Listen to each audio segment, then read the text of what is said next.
नमस्कार। प्रारंभ पर आप सभी का स्वागत है। मैं अवनीश।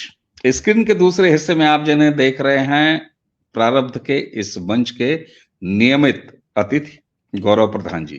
गौरव जी, सबसे पहले स्वागत है आपका। नमस्कार, राम प्रणाम। राम। राम राम, प्रणाम। जय सिया राम। दर्शकों, सोनिया गांधी कांग्रेस की सर्वे सर्वा आला कमान, जिन्होंने हमेशा ये पोच करने का प्रयास किया कि वो उत्तर प्रदेश की बहू हैं, भारत की बहू हैं। वो तो भला हो स्वर्गीय अटल बिहारी वाजपेयी जी का, कि जिन्होंने उनके इस प्रयास को कभी सफल साबित नहीं होने दिया और वो देश की प्रधानमंत्री नहीं बन पाई। बहरहाल रिमोट उनके हाथ में रहा। लेकिन अब जब 2024 का लोकसभा चुनाव बिल्कुल सामने है, सोनिया गांधी उत्तर प्रदेश छोड़कर भाग गई हैं। जी हां, रायबरेली से चुनाव नहीं लड़ेंगी, लोकसभा का चुनाव नहीं लड़ेंगी, जनता की प्रतिनिधि नहीं बनेंगी। लोकसभा की बहू अब भागकर चली गई है राजस्थान और वहां से उन्होंने राज्यसभा चुनना पसंद किया है। लुटियन पसंद है। आइए सबसे पहले चलते हैं इसी सवाल के साथ गौरव प्रधान जी के साथ। गौरव जी, ये क्या हुआ? क्या सोनिया गांधी खुद उत्तर प्रदेश में कांग्रेस मुक्त उत्तर प्रदेश का उद्घोष कर दिया है? देखिए अवनीश भाई, मुझे इन समाचारों का कोई सरप्राइज नहीं होता है, क्योंकि अगर आपको याद हो कि 2017 में मैंने लिख दिया था कि 2019 के बाद 2019 में राहुल गांधी भागेंगे और 2024 में सोनिया गांधी भाग जाएंगी। तो मेरे लिए कोई अचंभा नहीं है। आप खुद सोचिए, एक कॉन्स्टिट्यूएंसी जिसमें पिछले दशकों से कांग्रेस परिवार रहा है, चाहे वो राजीव गांधी रहे हों, सोनिया गांधी रहे हों या और जो भी रहे हों, दशकों से रहा है। ये एक आध टर्म की बात नहीं है, यहाँ कम से कम 10 टर्म ऐसी हैं जो रायबरेली से वो लोग लड़े हैं और कभी भी चुनाव प्रचार मूलतः जैसे होता है वैसे नहीं करा है। भई उनका नाम ही काफ़ी था कि खड़े हुए हैं तो जीतना तय है, लोगों को आँख बंद करके वोट डालनी है। और आप खुद याद कीजिए, 2019 के चुनाव में सोनिया गांधी रायबरेली में कितनी कैंपेन करी? एक भी नहीं करी। ज़्यादा से ज़्यादा एक जगह गईं, गाड़ी से गईं, किसी से मिली, मीटिंग करी और वापस आ गईं। लेकिन सोनिया गांधी राहुल गांधी की फ्लॉप यात्रा में तो जाती हैं, ठीक है? वहाँ पैदल चलती हैं। भई यात्रा में जाना मज़ाक नहीं है, पैदल चलना मज़ाक नहीं है। अगर उम्र का तकाज़ा लिया जाए या बीमारी का तकाज़ा लिया जाए तो यात्रा में चलना आसान नहीं है। लेकिन जिस कॉन्स्टिट्यूएंसी से बैठे-बैठे पिछले कम से कम 5 दशकों से 4 दशकों से कांग्रेस के सर्वसर्वी जो हैं, वो जीतते आए हैं, तो आपको नहीं लगता ये भाग गई? मैंने 2019 में कहा था कि राहुल गांधी अमेठी से वायनाड भागे हैं, अगला नंबर सोनिया गांधी के भागने का है। और दूसरी एक प्रश्न होता है कि क्या सोनिया गांधी की जगह प्रियंका गांधी रायबरेली से लड़ेंगी? देखिए, राजनीति डायनेमिक्स होती है। ऐसा नहीं है कि हमने कोई बात बोली तो वो पत्थर की लकीर हो गई। मैं कोई अंतर्यामी नहीं हूँ, एस्ट्रोलॉजर नहीं हूँ। कल समीकरण क्या बैठते हैं, चुनाव के वक़्त समीकरण क्या बैठते हैं, कौन खड़ा होता है, उस पर डिपेंड होता है। लेकिन अगर आप और अवनीश भाई, आप तो उस एरिया के हैं ना, गोरखपुर, अवध के, और रायबरेली मेरे ख़्याल से आपके पास में ही है। मुझसे ज़्यादा रायबरेली के बारे में आप खुद जानते हैं। रायबरेली की जनता आज एक पल भी इनको सहन नहीं करती है। हारना निश्चित था। तो इनका भागना अपने आप में कोई मेरे लिए सरप्राइज़ नहीं है। इसका तो मैं उम्मीद लगाए बैठा था और वो पूरी हो गई। जैसा कि 2017 में मैंने लिखा था कि 2019 में राहुल गांधी भागेंगे और 2024 में सोनिया गांधी रायबरेली से चुनाव नहीं लड़ेंगी। तो दर्शकों के लिए ये एक अचंभा हो सकता है, ये एक हर तरह की कहानी हो सकती है, लेकिन ये एक पॉलिटिकल रीज़न है। और प्रियंका गांधी का जहाँ तक सवाल रहा, प्रियंका गांधी रायबरेली से आज के संदर्भ में मैं कह रहा हूँ, 2 हफ्ते बाद, 3 हफ्ते बाद समीकरण क्या होंगे वो अलग है, क्योंकि चुनाव का वक़्त आ गया है, डायनामिक्स रोज़ चेंज होती हैं। प्रियंका गांधी रायबरेली से नहीं लड़ेगी। प्रियंका गांधी पिछले 5 साल से यूपी में अपने पैर जमाने की कोशिश कर रही थी और हर जगह उनके पैर उखाड़ के फेंक दिए जाते थे। तो मैं आज के संदर्भ में बोल सकता हूं कि यूपी कांग्रेस मुक्त हो गई है। तो बहुत प्रियंका बड़ी बात गांधी आपने जी, जी, प्रियंका बिल्कुल। गांधी 2024 नहीं, 2029 की तैयारी कर रही हैं। और इस वक्त प्रियंका गांधी का मूल उद्देश्य है राहुल गांधी को ठिकाने लगाना। आपको उदाहरण देता हूं। आज से 2-3 दिन पहले प्रियंका गांधी नाचते कूदते राजस्थान गई थी अपने मां का नामांकन भरने राज्यसभा का। यात्रा में आने के नाम, अब यह कॉन्ट्रडिक्शन आप देखिए। माताजी कॉन्स्टिट्यूएंसी से नहीं लड़ेंगी क्योंकि वो उम्र 77 की हो गई है, बुजुर्ग हो गई है, बीमारी झेलती हैं, वो कॉन्स्टिट्यूएंसी से नहीं लड़ेंगी जहां उन्हें रैली भी नहीं करनी पड़ती थी, लेकिन यात्रा में जाती हैं। और प्रियंका गांधी जो स्वस्थ हैं, वो राहुल गांधी की यात्रा में नहीं जाती हैं क्योंकि वो नहीं चाहती कि राहुल गांधी की जो फजीयत हो रही है फ्लॉप यात्रा में, उसमें उनका नाम जुड़े। बहुत लोग प्रियंका और राहुल गांधी को भाई बहन मानते हैं। खैर, आपकी श्रद्धा है, भाई बहन आपके लिए हैं। दोनों में 36 का आंकड़ा है, आज से नहीं सालों से। और प्रियंका गांधी की राजनीतिक लायबिलिटी कुछ देखिए, कोई भी व्यक्ति जब चुनाव लड़ता है तो उसकी राजनीतिक लायबिलिटी भी देखी जाती है। और प्रियंका गांधी की राजनीतिक लायबिलिटी सब, प्रियंका गांधी पे केस नहीं है, कोई याद रखिएगा। कोई लीगल केस नहीं है प्रियंका गांधी पे, साफ है, वो लीगली साफ है। लेकिन प्रियंका गांधी की राजनीतिक लायबिलिटी उनके पति है रॉबर्ट वड्रा, जो गले तक करप्शन से घिरे पड़े हैं, लैंड माफिया हैं। चाहे वो गुड़गांव हो, हरियाणा की लैंड हो, या बैंगलोर की लैंड हो, या भारत के और हिस्से हो। अवनीश भाई। जी, बिल्कुल, मैं सुन रहा हूँ आपको। जी, तो माता जी रायबरेली से जा चुकी हैं। और देखिए, इसके बहुत तो पहला जो मूल पहलू है वहां से भागने का, वो है कि माताजी राजनीतिक चुनाव नहीं जीत सकती। और भारत में कोई भी ऐसी कॉन्स्टिट्यूएंसी नहीं है जिसको आज के दिन परिवार के लिए सेफ कॉन्स्टिट्यूएंसी के नाम से डिक्लेयर करा जाए। अभी देखिए, अभी राहुल गांधी भी भागने की उम्मीद में हैं, क्योंकि पिछली 2 यात्रा से राहुल गांधी अपनी जमीन टटोल रहे हैं। अब आप यहाँ एक बहुत इंपॉर्टेंट चीज नोट कीजिए। तेलंगाना में अभी कांग्रेस की सरकार बनी है। राजस्थान में कांग्रेस की सरकार गई है, लेकिन राज्यसभा नॉमिनेशन भरा गया है राजस्थान से, ना कि तेलंगाना से। अगर आपको राजनीति यहां समझ में आ रही है तो आप समझ सकते हैं कि अशोक गहलोत पे सोनिया गांधी का विश्वास ज्यादा है एज कंपेयर टू तेलंगाना के रेड्डी पे। तो इस वक्त परिवार के लिए कोई भी जगह सेफ नहीं है। अब इसका रिपरकशंस क्या है? चुनाव जीतना जरूरी क्यों है?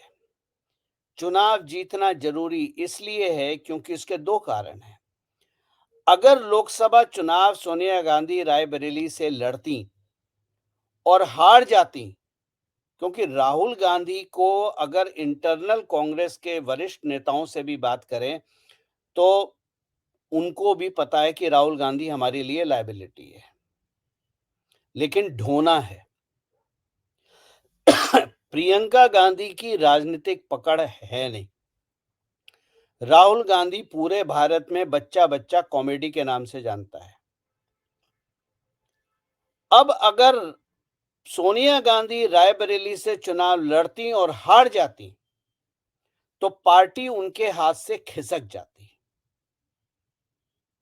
और पार्टी में वरिष्ठ नेता बैठे हुए हैं कि ये कब हारे और कब खिसके और कांग्रेस 10 जनपद मुक्त हो। क्योंकि जब नरेंद्र मोदी भी बोलते हैं कि कांग्रेस मुक्त भारत, मैं भी बोलता हूं कांग्रेस मुक्त भारत, तो हमारा मतलब कांग्रेस पार्टी से नहीं है, हमारा मतलब है परिवार मुक्त।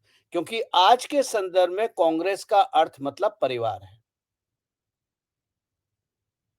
तो जब सोनिया गांधी अगर हार जाएंगी और परिवार मुक्त कांग्रेस हो जाएगी तो सोनिया गांधी की बिलियंस ऑफ डॉलर की जो करोड़ों अरबों की संपत्ति भारत में फैली हुई है वो हाथ से गई। क्यों? क्योंकि सोनिया गांधी परिवार ने वो प्रॉपर्टी भी कभी भी अपने नाम पे नहीं खरीदी है, वो पार्टी के नाम पे खरीदी हुई है। उदाहरण देता हूं, जब सेंट्रल विस्टा बन रहा था तो किसने शोर मचाया सबसे ज्यादा? कांग्रेस ने। क्यों शोर मचाया? इसलिए नहीं, भाई सेंट्रल विस्टा का कंसेप्ट अच्छा है। 800-900 करोड़ में आपने एक ही जगह सारे दफ्तर वगैरह सब रख दिए। अब वहां से फाइलें लीक नहीं होंगी और बहुत सारी चीजें हैं, बहुत सारे फायदे हैं। मंत्रालय मंत्रालय जो फाइलें जाती थी गाड़ियों में भर के, वो अब इंटरनली है, वहीं पर होगा सब। वो इसलिए विरोध हो रहा था क्योंकि दिल्ली के मंत्रालय जितने भी हैं, अगर आप उठा के देखेंगे तो 90% बिल्डिंग में जो मंत्रालय हैं उसका रेंट कांग्रेस पार्टी को जाता था, क्योंकि वो सोनिया गांधी की प्रॉपर्टियां हैं, पार्टी के नाम पे लिए। तो जो पार्टियों का अरबों खरबों का रुपए हैं वो तो बर्बाद हो जाते थे। ये एक कारण है। दूसरा कारण और इंटरेस्टिंग है कि 10 जनपद जैसे बड़े बंगले से बाहर निकल जाती, क्योंकि मोदी तो रहने नहीं देता एक दिन भी। 30 दिन में खाली करो, हार गए तो।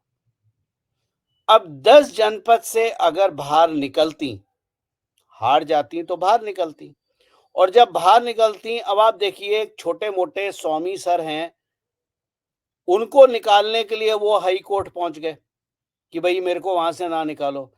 तो सोनिया गांधी को अगर निकलने की नौबत आती तो पूरा बैटरी ऑफ लॉयर जितने हैं वो सुप्रीम कोर्ट में खड़े होते। अब 10 जनपद में बहुत सारे सीक्रेट्स हैं।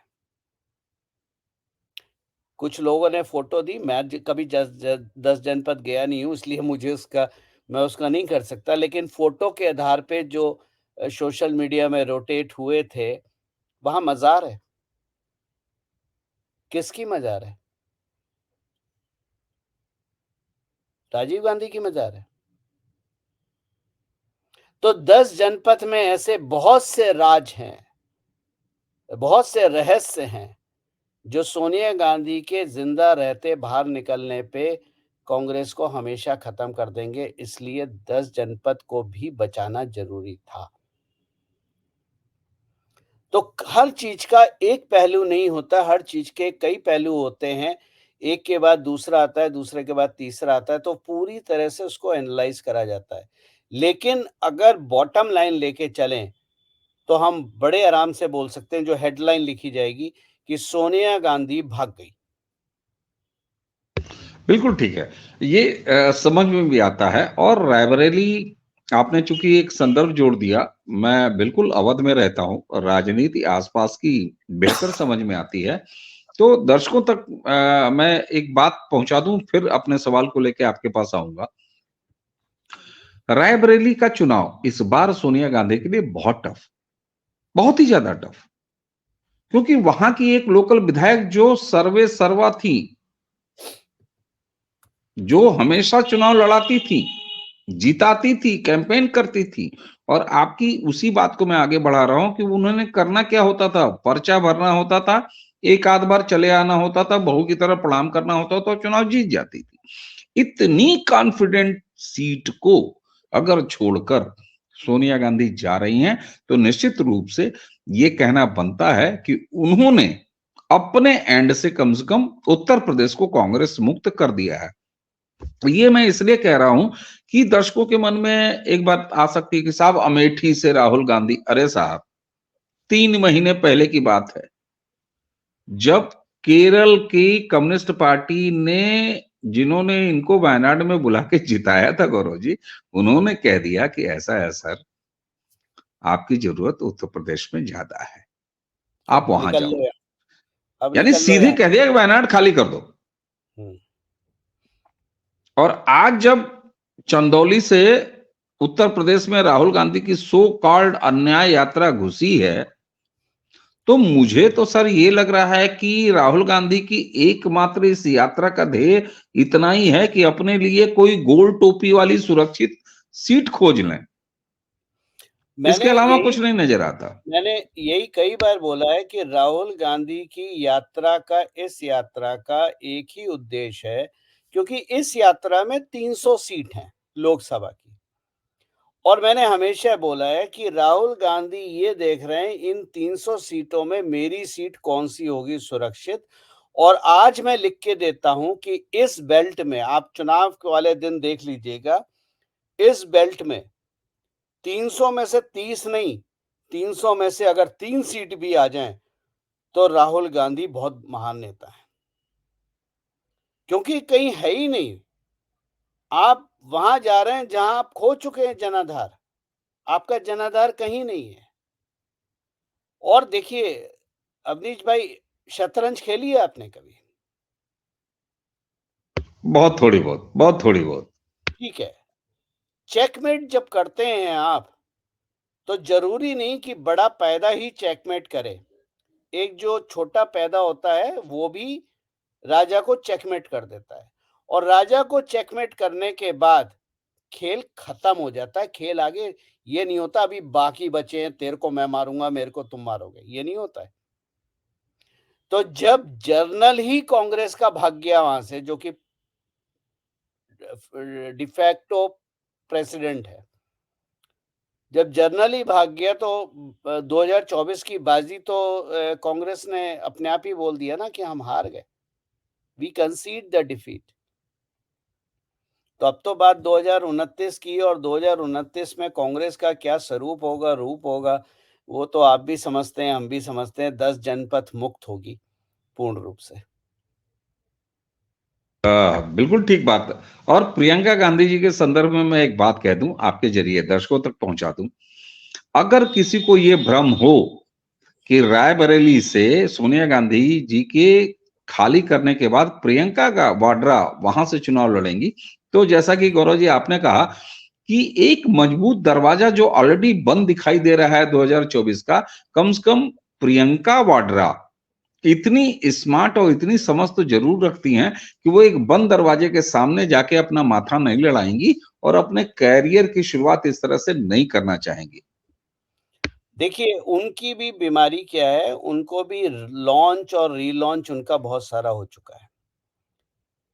ठीक है ना? 2019 के चुनाव से उनकी लॉन्चिंग चल रही थी, हर स्टेट इलेक्शन में वो लॉन्चिंग कर रही थी। 2022 में यूपी में उन्होंने उन्होंने पूर्ण रूप से आई थी कि अब हमारी सरकार बनेगी और हम चीफ पिंकी मिनिस्टर सेना, बनेगा। बाहर पिंकी निकाल सेना। दिया, पिंकी सेना लगी हुई थी और वो बाहर निकाल दिया। तो देखिए, सोशल मीडिया में आप क्या बात करते हैं, ट्विटर पे आप क्या मारपीट करते हैं, यूट्यूब पे आप क्या बकवास करते हैं, वो बकवास एक लिमिट तक है। चुनाव ज़मीन पे जीते जाते हैं। भारत में आज भी चुनाव ज़मीन पे जीते जाते हैं। चुनाव कमरे में बैठ के सोशल मीडिया पे नहीं जीते जाते। तो आप ये लिख के रख लीजिए कि ज़मीनी हकीकत बहुत इम्पोर्टेंट होती है और प्रियंका गांधी रुक-रुक के इसलिए चलती हैं क्योंकि वो जानती हैं कि अगर वो ज़्यादा निकलेंगी तो राहुल गांधी की तरह एक्सपोज़ हो जाएँगी क्योंकि दोनों भाई-बहनों ने तो कभी स्कूल का शक्ल नहीं देखी है, कॉलेज की शक्ल नहीं देखी है, रिलेशनशिप कैसे बनाना है, मिलते क्या कोई कोई स्किल तो है नहीं उनके अंदर। बस गांधी परिवार का नाम है इससे ज़्यादा और मैंने हमेशा आपको बोला है, माँ-बेटा एक साथ हैं, प्रियंका गांधी अलग हैं। माँ को प्रियंका गांधी नहीं भाती हैं और यही कारण है प्रमोद कृष्णन जैसे फर्जी बाबा को धक्के मार के राहुल गांधी के कहने पे पार्टी से बाहर खड़ा कर दिया। क्योंकि प्रमोद कृष्णन को बहुत सारे लोग लगते होंगे कि राम मंदिर को सपोर्ट कर रहे हैं तो बहुत सनातनी है। अरे बहुत बड़ा ढोंगी है। वो प्रियंका गांधी का प्लेटफॉर्म तैयार कर रहे थे और अगर वो वहीं रहते और आने वाले दिनों में देख लेना, हो सकता है, मैं ये नहीं कह रहा, गारंटी नहीं दे रहा, राजनीति में किसी चीज़ की गारंटी नहीं होती है। लेकिन बहुत चांसेस हैं कि प्रियंका गांधी प्रमोद कृष्णन के साथ या अकेले भगवान राम के दर्शन करने अयोध्या पहुंच जाएं। क्योंकि जो प्रमोद कृष्णन की लकीर रही है निष्कासन से पहले, वो प्रभु श्री राम का प्लेटफॉर्म बना रहे थे प्रियंका गांधी के लिए। एक नंबर का दलाल है जो प्रियंका गांधी के खेमे में बैठा हुआ है और राहुल गांधी का काम देखने वाले जितने लोग थे ऑफिस में, वो सब अब छिप के प्रियंका गांधी के लिए काम करते हैं। तो ये भाई बहनों की जो फाइट है ना, जो आपको पप्पी शप्पी झप्पी दिखती है टीवी पे, इस पे मन ना जाओ। दोनों के बीच में बहुत तगड़ा 36 का आंकड़ा है, एक दूसरे को मार दें, इस लेवल की लड़ाई है। बिल्कुल, वो साफ दिखाई देता है और मैं तो प्रमोद कृष्णन का ज़िक्र करना चाहता था, वो ज़िक्र आपने पहले ही कर दिया। अच्छा, अब कुल मिला के ये जो भागने वाली पलायन की राजनीति है, यहाँ सोनिया गांधी खुद कमांडर ने सीट छोड़ एक दिया साहब। एक जी, आपको एक आपके दर्शकों के लिए और मज़ेदार टीज़र दूँ? मतलब ये राजनीति पढ़ने का और रिलेशनशिप पढ़ने का तरीका है और शायद मेरा बिल्कुल अलग है। आपको शायद समझ में ना आए लेकिन समय के साथ ये बात मेरी बातें सही होती हैं। अभी वैलेंटाइन डे निकला है, ठीक है ना? परसों था और वैलेंटाइन डे पे ये रॉबर्ट वड्रा का ट्वीट है, वैलेंटाइन डे पे ज़रा देखिएगा आराम से। प्रियंका गांधी की छाया है आसमान में। बहुत सस्ता टाइप का ट्वीट है वो, जो भी है, उसने जिसने भी फ़ोटो तैयार की है, मैं बहुत हाँ। सस्ता। वो हापुड़ वाले जो सोशल मीडिया के होंगे ना, उन्होंने बनाया होगा, मुरादाबाद वालों ने। लेकिन यहाँ मैसेज कुछ और है और बहुत सीरियस है। मैसेज पता है क्या है? प्रियंका गांधी रॉबर्ट वड्रा के साथ नहीं है और मेरे पुराने जो रीडर्स हैं वो जानते हैं कि ये 2001 से साथ नहीं है, ठीक है? तो इस परिवार की बहुत कहानियाँ हैं भाई। बिल्कुल, और इस परिवार की तो खानदानी परिवार है और मैं तो इनको भारतीय लोकतंत्र का राजवंश कहता हूँ, जिसको कि थोपा गया इस देश पे। मैं तो हाथ जोड़ के यूपी के मतदाताओं को कोटि-कोटि प्रणाम करता हूँ कि जो किसी भी लुभावने फ्रीबी में नहीं आए और महाराज जी के साथ खड़े रहे, मोदी जी के साथ खड़े रहे और जिसकी वजह से राम मंदिर सच्चाई में बदल गया, काशी का काम चल रहा है और मथुरा आगे है। बिल्कुल ठीक वरना बात है। यही हिंदू कर्नाटक में, बंगाल में, तेलंगाना में, हिमाचल में, पंजाब में अपने आप को बेच दिया और आज रो रहे हैं। जब बेच दिया उस वक़्त ध्यान नहीं आया कि हमारा क्या हाल होगा। लेकिन आज जब बिक गए हैं और वहाँ बहुमत की सरकार है विपक्ष की, तो बोलते हैं मोदी कोई कुछ नहीं कर रहा। तो मैं ठीक तो बात है। बड़ा खुश बहुत खुशकिस्मत हूँ आपकी तरह कि हमारा जन्म यूपी में हुआ, हम यूपी में रहते हैं और कोटि-कोटि वंदन यूपी के मतदाताओं को। बिल्कुल ठीक बात है और आपने कई राज्यों का जिक्र किया, पश्चिम बंगाल भी उनमें से एक है, जहां सो कॉल्ड पूरे देश की अकेली महिला मुख्यमंत्री हैं और महिलाएं हैं झाड़ू और लाठी लेके अपने यौन उत्पीड़न के खिलाफ खड़ी हैं। बहरहाल, अब सवाल के एक अंतिम हिस्से पे आते हैं, जो सवाल दर्शकों के सामने हम आज रखना चाहते हैं। आज अचानक साहब सुबह शुरू हुआ, ओहो लोकतंत्र फ्रीज हो गया, डेमोक्रेसी फ्रीज हो गई। और डेमोक्रेसी कब फ्रीज हो गई? जब कांग्रेस पार्टी के आयकर रिटर्न को लेके, इनकम टैक्स रिटर्न को लेके, जो कि 250 करोड़ के आसपास का बैठता है, उसको लेके जब इनकम टैक्स डिपार्टमेंट ने इनके जवाब दाखिल न करने के आरोप में इनके सारे अकाउंट फ्रीज कर दिए। अचानक हल्ला हुआ, साहब डेमोक्रेसी फ्रीज हो गई। किसी ने कहा इतिहास में ऐसा कभी देखा गया? अरे साहब, 70s में इतिहास ने देखा है, जब सिर्फ पार्टियों के अकाउंट नहीं, उनके नेताओं को भी जेल में फ्रीज कर दिया गया था। ये किया था इंदिरा गांधी ने आपातकाल लगाते हुए।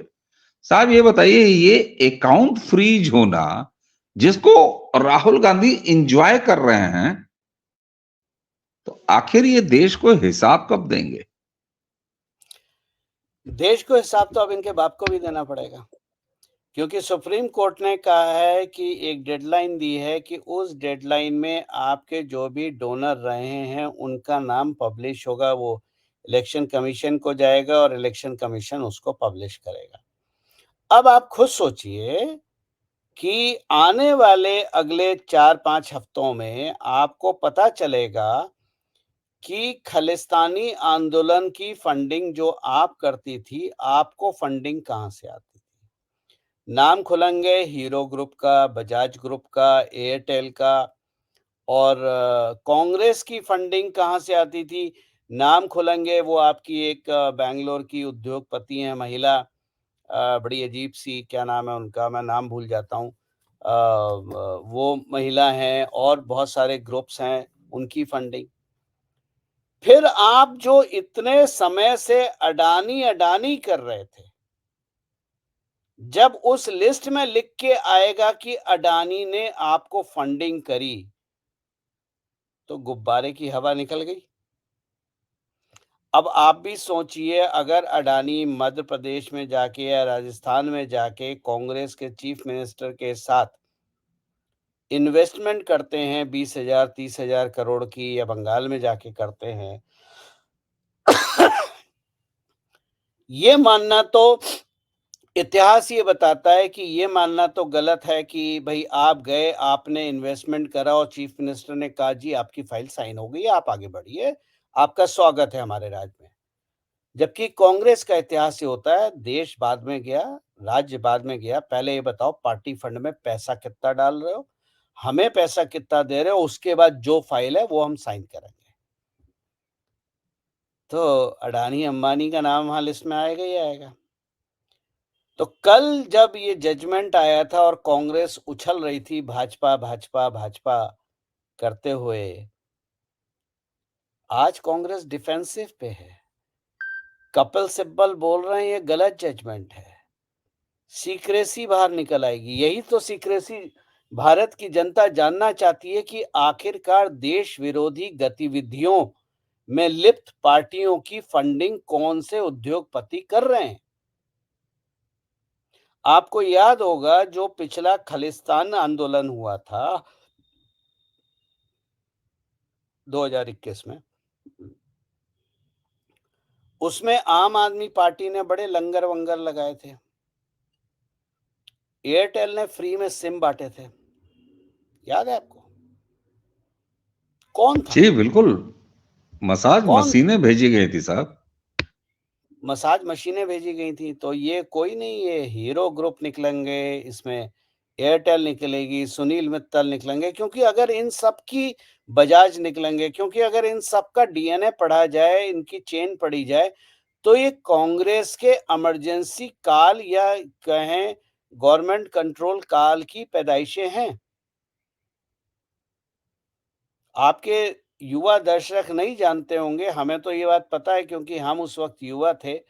अपने पिताजी का स्कूटर आने में हमें 8 साल लग गए थे और बोला जाता था कि डॉलर में पैसे दोगे तो हाथ की हाथ मिल जाएगा वरना आप 6, 7, 8 साल इंतज़ार कीजिए। गौरव जी बजाज मैं आपको बजाज रोक रहा हूं। गौरव जी मैं आपको रोक रहा हूं। दर्शकों को बहुत सारे आपने बिल्कुल सही एड्रेस किया है। बजाज का स्कूटर पाने के लिए 500 रुपए की बुकिंग करानी पड़ती थी। उसके बाद डीएम से सिफारिश लगानी पड़ती थी, कमिश्नर से सिफारिश लगानी पड़ती थी, मंत्री मुख्यमंत्री से सिफारिश लगानी पड़ती थी। और गौरव जी आपको ये भी बताऊं, मैं उस दौर का व्यक्ति हूं। हम आप बस आगे पीछे ही हैं। उस दौर का व्यक्ति हूं जहां शादियों में जब स्कूटर किसी को भेंट देना होता था तो स्कूटर तो 6 महीने या 1 साल बाद मिलता था। मुझे अब भी याद है मेरे एक रिश्तेदार की मैं छोटा था, उनका तिलक चढ़ रहा था और तिलक चढ़ाते समय जानते हैं आपको थाल में चढ़ाया क्या जा रहा था स्कूटर की जगह? इतना बड़ा सा लाल रंग का कार्ड जिस पे प्रिया स्कूटर बुक थी बजाज की। जी। तो ये उद्योगपति वो इमरजेंसी काल के और लाइसेंस राज के पैदाइश जितने भी हैं, उन सबके नाम आने हैं। अब इससे क्या होगा? इससे ये होगा कि कांग्रेस की फंडिंग बंद। क्योंकि देखिए डंडा बोलता है। आज के टाइम में कोई भी कांग्रेस का कोई भी उद्योगपति ये नहीं चाहेगा कि उसको कांग्रेस से लिंक करके देखा जाए। और इसकी वजह से उद्योगपति हाथ पीछे खींचेंगे काफ़ी हद तक कांग्रेस की फंडिंग। तो इलेक्शन के लिए पैसा है नहीं और इलेक्शन तो बहुत बड़ी बात है, यात्रा के लिए पैसा नहीं है। ठीक है ना? तो अब यात्रा के लिए पैसा नहीं है, ये यात्रा खत्म होगी बीच में।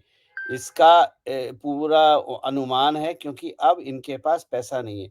तो आप देखिए कितनी बढ़िया चक्रव्यूह रचा गया और शत-शत नमन अरुण जेटली को जिनका दिमाग चला कि आप पहले बॉन्ड लेके आए, अपना बनाया, सबको उस ट्रैप में फँसाया। भई, जब आप फँसा रहे हैं तो आप भी जाएँगे, आप भी करेंगे तभी तो ट्रैप में फँसेंगे। और जब उस मकड़ जाल में फँस गए, उसके बाद आपने डंडा खिंचवा दिया। युधिष्ठिर श्री कृष्ण जानते थे कि युधिष्ठिर 64 में हार जाएँगे। श्री कृष्ण ये भी जानते थे कि द्रौपदी का चीरहरण होगा और श्री कृष्ण के लिए पांडव सबसे प्रिय थे। लेकिन फिर भी उन्होंने होने दिया क्योंकि जो राज्यसभा में धृतराष्ट्र की राजसभा में महान हस्तियां बैठी थी, उनके चेहरे से भी नकाब उतारना जरूरी था। बहुत बड़ी बात। और मुझे लगता है कि मैं हमेशा अपने वीडियो चर्चा के समापन पर गौरव जी आपसे कहता हूं जरा अंतिम टेक दीजिए। आपने मुझे इस बार वो मौका भी नहीं दिया। ये पूरा जो महाभारत का प्रसंग आपने एक रूपक के तौर पर सामने रखा, तो ये स्पष्ट हो गया कि सोनिया गांधी किसी बीमारी, किसी अचलस्थता की वजह से रायबरेली छोड़ के नहीं गई हैं। उनको रायबरेली से भागना था। एक चीज कांग्रेस और मुक्त बता दूं, उत्तर प्रदेश की शुरुआत उन्होंने की है। जी, जी, जी। एक चीज आपके दर्शकों और बता दूं, जो नए दर्शक हैं, क्योंकि पुराने पढ़ने वाले तो मेरे जानते हैं ये बात को। सोनिया गांधी को कोई बीमारी नहीं है, ठीक है ना? उनकी बीमारी के बारे में बोला जाता है वो अमेरिका जाती हैं। आप एक बार बताइए, कभी सोचिए, नानी से मिलने राहुल गांधी इटली जाते थे, प्रियंका गांधी दुबई जाती थी, प्रियंका गांधी लंदन नहीं जाती थी, दुबई जाती थी, और राहुल गांधी लंदन जाते थे, इटली जाते थे और अमेरिका भी जाते थे। लेकिन सोनिया गांधी हमेशा अमेरिका जाती थी। शक नहीं हो रहा? सोनिया गांधी को बीमारी नहीं है क्योंकि सोनिया गांधी को पता था, उस समय अहमद पटेल ने बताया था कि ये मोदी लंबी रेस के घोड़े हैं। तो बाहर जाके लोगों से मिलना, जो भारत विरोधी कबाल है, उससे मिलना, और बड़ी सीधी-सीधी बात बोलूँ तो सीआईए और चाइना से मिलने के लिए ये लोग अमेरिका जाते थे, सोनिया गांधी जाती थी। अब उसको छिपाया कैसे जाए, उसके लिए बहाना बनाया गया बीमारी का। अब वो पार्लियामेंट में गिरी थी, आपको याद होगा, लड़खड़ाई थी। तो मैं ये नहीं कह रहा वो नाटक था, लेकिन नाटक भी हो सकता है, क्योंकि सीज़र तो किसी को भी हो सकता है, मुझे भी पिछले साल हुआ था, मैं भी बैठे-बैठे गिर गया था। तो सीज़र किसी को भी हो सकता है, और 55 के मतलब जो सीनियर हैं, उनको सीज़र ज़्यादा होता है। तो उस चीज़ को उन्होंने, उनके राजनीतिक सलाहकारों ने बताया हो या कबाल ने बताया हो कि ये अच्छा हुआ, अब ये बहाना है। क्योंकि कौन से हॉस्पिटल में गई अमेरिका में, पता है किसी को? डॉक्टर कौन था, पता है किसी को? भारत में एम्स में क्या इलाज नहीं होता है? क्या अटल जी का इलाज नहीं होता है? क्या मनमोहन सिंह का इलाज नहीं होता है? क्या बड़े से बड़े नेता का या भारत की जो फेमस पर्सनालिटी है, उनका इलाज नहीं होता है? ये अमेरिका में क्यों होता है? और सोनिया गांधी 1-2 बार एम्स में जाके भर्ती हो गई। मैं दावे के साथ कह सकता हूँ, वो एम्स में भर्ती इलाज के लिए नहीं या कोई बीमारी के लिए नहीं, बल्कि मूल उद्देश्य उसका ये होगा कि वहाँ जाके आप मीटिंग कर सकें, क्योंकि वो मीटिंग फिर आप उसकी लीक नहीं होती है। रेस्टोरेंट में मिलेंगी, कहीं पर भी मिलेंगी, आप जाएँगे तो 4 लोग दूसरी टेबल पे भी हो सकते हैं, सर्विलांस कैमरा भी है, दुनिया भर की चीज़ें हैं। लेकिन जब आप अस्पताल के रूम में मिलेंगे तो वहाँ कौन देखेगा आपको? तो भारत के प्रति जो षड्यंत्र है, इसका तो आप लोगों को अंदाज़ भी नहीं है, और मैं वही षड्यंत्र देखता रहता हूँ, तभी मेरी बातें महादेव की कृपा से बड़ी सटीक होती हैं। बिल्कुल ठीक बात है। और ये सारा परिदृश्य बिल्कुल सामने खुल के आ जा रहा है। एक तरफ सोनिया गांधी का रायबरेली छोड़ के भाग जाना, दूसरी तरफ पार्टी का अकाउंट तो क्या, सारा कुछ फ्रीज हो जाना। जो कुछ भी किसान आंदोलन के नाम पर चलाया जा रहा था, धन्य हो सोशल मीडिया, मैं प्रणाम करता हूं सोशल मीडिया को, वो सारा कुछ खुल के सामने आ रहा है। शराब के लंगर चल रहे हैं, मोदी का ग्राफ नीचे करना है, इसके अलावा कोई और मामला नहीं है। और मुझे गौरव जी, मैं जिक्र करूंगा बड़े हल्के फुल्के अंदाज में, किसी एक नौजवान ने मुझे आज व्हाट्सएप भेजा, मैंने उसको एक्स पे पोस्ट भी किया है। उसने एमएसपी का फुल फॉर्म मुझे लिख के भेजा, एमएसपी, मोदी से परहेज, ये उसने लिख के भेजा। साथ में उसने फिर कहा, अगर आपको ये पसंद ना आए तो एक और लीजिए, एमएसपी बराबर मोदी से परेशानी। और ये साफ दिखाई दे रहा है, और इसमें कांग्रेस और आपका दोनों का गठजोड़ दिखाई दे रहा है। कुल मिला के ये अस्तित्व की लड़ाई है, जो लड़ाई कम से कम कांग्रेस सोनिया गांधी के नेतृत्व में हार चुकी है 2024 के सामने। जी। आप एक बात और नोट कीजिए, 2000, ये बात 24 की 14 की है या उसके बाद की है, मुझे ईयर याद नहीं है, पर 2019 के चुनाव से पहले की है। मणिशंकर अय्यर पाकिस्तान गए थे और उन्होंने कहा था कि आप मोदी को हटाइए, हमें लाइए। मणिशंकर अय्यर 2019 से पहले। 19 से पहले की है। और मणिशंकर अय्यर अभी फिर पाकिस्तान गए थे, अभी पिछले हफ्ते में, जहां उन्होंने कहा कि अगर हमारी सरकार आए, जो जल्दी से लाएं, तो हम आपको 370 बहाल कर देंगे। आपके दर्शकों से मैं एक बात लिख के गारंटी दे रहा हूं, और मेरी बात को चाहें तो सीरियसली ले लीजिएगा, क्योंकि गलत नहीं होती है। अगर आप चूक गए मोदी को लाने में, तो 370 बहाल होगी, मैन्युफैक्चरिंग भारत की ठप होगी, आप और हम जेल में होंगे, और सबसे इम्पोर्टेंट बात, राम मंदिर पे ताला लग जाएगा। काशी मथुरा तो आप भूल जाइए जिंदगी भर, राम मंदिर पे ताला लग जाएगा। ये मैं आपको लिख के दे रहा हूं। ये आपको लिख के देने की जरूरत इसलिए नहीं पड़ेगी कि 2014 से उत्तरोत्तर भारत का मतदाता जिस तरह से जाग गया है, 2019 में उसने जिस तरीके से नरेंद्र मोदी के साथ समर्थन और मजबूत किया, 2024 में तो स्थिति ये है कि घर बार द्वार छोड़ के भाग रहे हैं। जैसे होता ना कि एक बाढ़, एक सुनामी आती है तो आदमी भागता है, वो स्थिति सोनिया गांधी के साथ हो चुकी है, वो स्थिति कांग्रेस के साथ हो चुकी है। और यही मेरे स्थिति ख्याल से अवनीश भाई, मेरे ख्याल से आपका शो बहुत सारे भारतीय जनता पार्टी के कार्यकर्ता और मित्रगण भी देखते होंगे। ऐसा मेरे मुझे उम्मीद है, क्योंकि हम किसी को अब्यूज़ नहीं करते यहाँ पर। मैं भारतीय जनता पार्टी के समस्त कार्यकर्ताओं से एक बात बोलना चाहता हूँ कि सोनिया गांधी का रायबरेली से भागना आपकी प्रथम जीत है।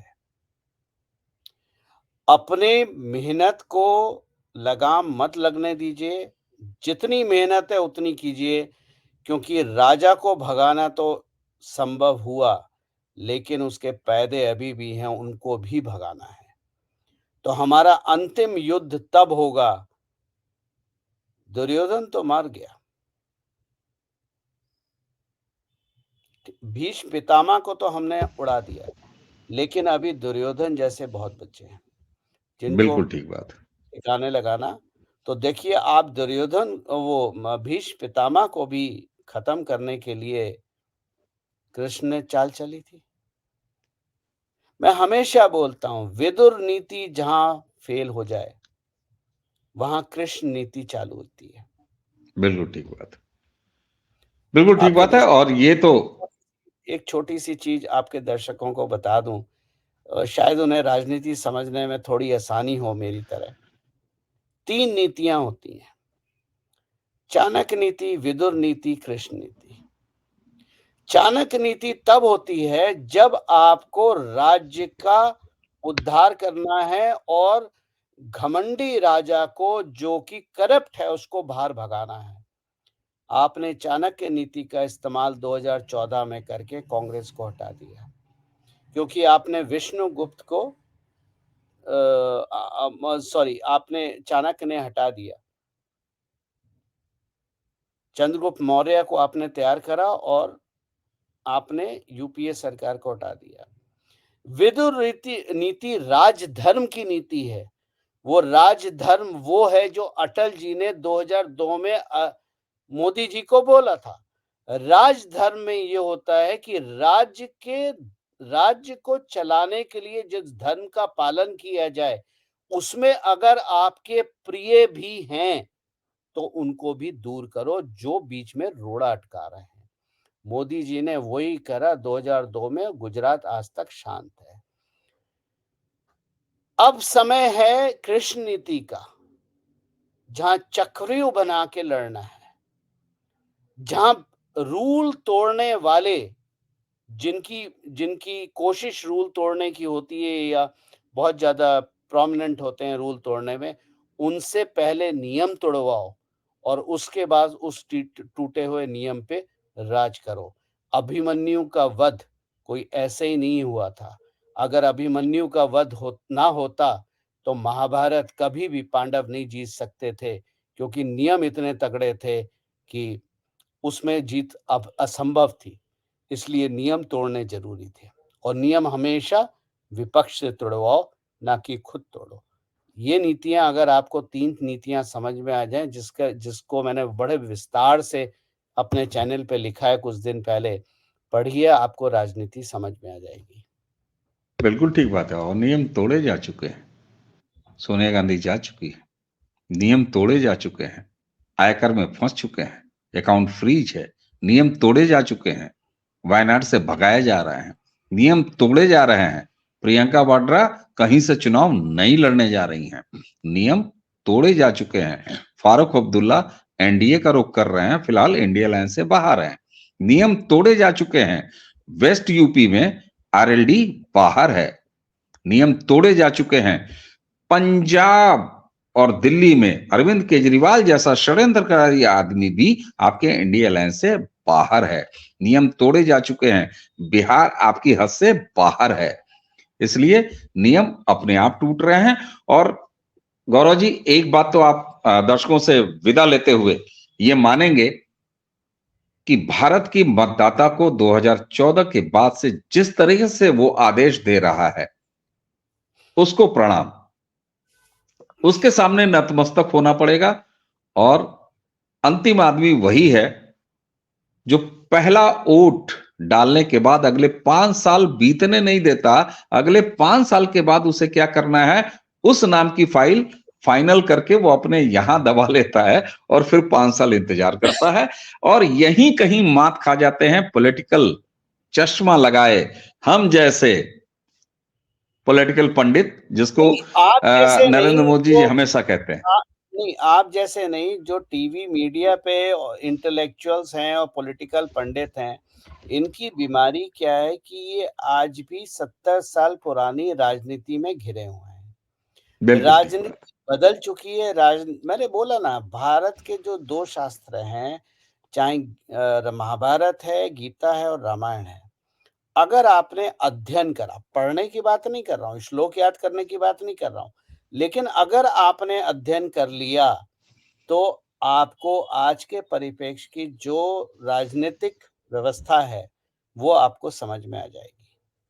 बिल्कुल ठीक बात है। और मैंने तो प्रधानमंत्री के शब्द ही दोहराए। दर्शकों को याद होगा 2014 का चुनाव जब प्रधानमंत्री नरेंद्र मोदी लड़ रहे थे, उस समय प्रधानमंत्री भी नहीं थे, प्राइम मिनिस्टर कैंडिडेट थे।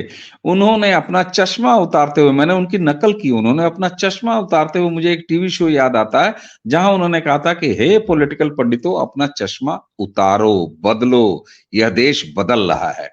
और उत्तरोत्तर यह देश बदल रहा है। दर्शकों, ठीक है, मैं आपके सारे दर्शकों को बस एक ही चीज बोल रहा हूं कि आपको क्या मिल रहा है। मैं मानता हूं कि आज आप जब चुनाव में वोट देने जाते हैं तो आप ये सोचते हैं कि मुझे क्या फायदा होगा। 2024 का चुनाव महाभारत है और ये महाभारत धर्म युद्ध है। या तो आप धर्म के साथ हैं या अधर्म के साथ हैं। बिल्कुल।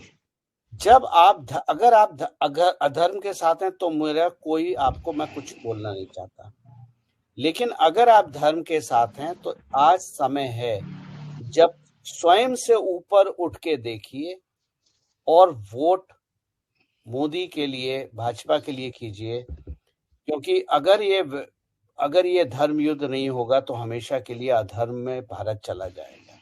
बिल्कुल। दर्शकों, इसी के साथ गौरव प्रधान जी के साथ ये चर्चा कैसी लगी आपको, इसका फीडबैक हमें जरूर दीजिएगा। और आज के इस वीडियो को समाप्त करने की हमें आज्ञा दीजिए। आप सभी को नमस्कार। गौरव जी को बहुत बहुत धन्यवाद। नमस्कार, प्रणाम। जय